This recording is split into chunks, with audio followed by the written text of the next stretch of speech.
2000년 8월 제1차 이산가족 상봉장. 어머니! 남측 아들과 북측 어머니가 만나 눈시울을 붉히는 장면이 언론을 통해 보도되었죠. 당사자는 북측 이산가족 상봉단장 류미영. 바로 86년 대한민국 최고위직의 월북으로 세상을 떠들썩하게 한 최덕신의 아내였습니다. 그리고 남한에 남겨둔 그들의 아들이었죠. 그런데 놀라운 것은 그의 할아버지, 아버지, 그리고 이산가족 상봉장에 나온 아들까지 3대가 차례로 월북을 선택한다는 사실. 과연 그들에겐 무슨 일이 있었던 걸까요?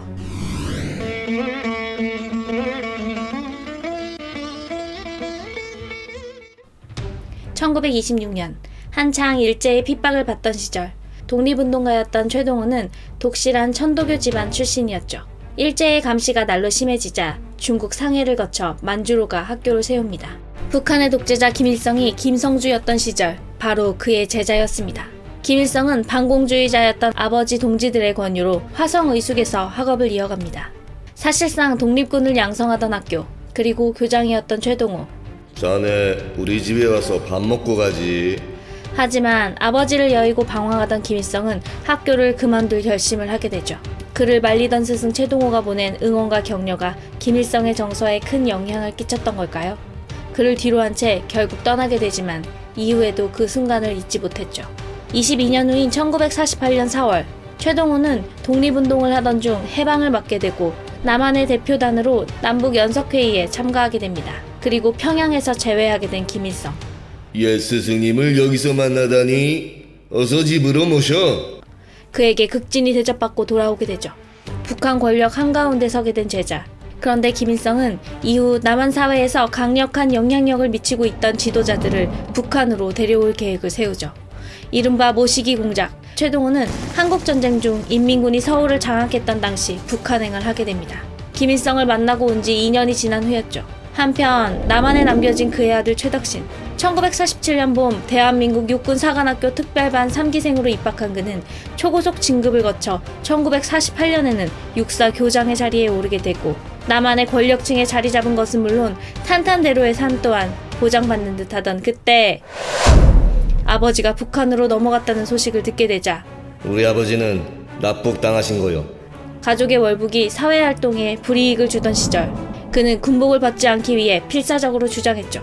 그렇게 위기를 극복하며 대통령 이승만의 신임까지 얻게 되지만 예상치 못한 어려움이 닥치고 맙니다. 거창 양민 학살 사건. 안전지역으로 피난을 가야 하니 초등학교로 빠짐없이 모이시오.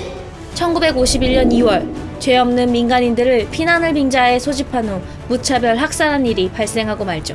6.25 전쟁 중 공비에게 협력할 가능성이 있다는 이유였습니다. 바로 빨치산 토벌을 위한 초토화 작전. 하지만 피해자 719명 중 어린이가 359명을 차지한 비극적 사건이었습니다. 사건 이후 이를 은폐하고자 했으나 결국 수면 위로 드러나게 되고 사회적으로 문제가 되자 책임자였던 사단장 최덕신은 직위 해제를 당하고 말죠. 하지만 그는 운이 좋았던 걸까요? 이후에도 계속 건재하며 외교관으로 지내던 그때 박정희 정권이 들어서게 되고 이를 적극 지지하며 정당성을 외국에 알리는 역할을 맡게 됩니다. 국가의 위기를 극복하는데 협조해 주십시오. 육사 교장 시절 박정희를 가르쳤던 인연은 다시금 그에게 새로운 기회를 안겨주었던 것이죠. 서독 주재대사, 부친의 뒤를 이은 천도교인으로 한국종교협의회장까지 두루두루 요직을 섭렵했죠. 하지만 위기는 또다시 찾아왔습니다. 동백림 사건.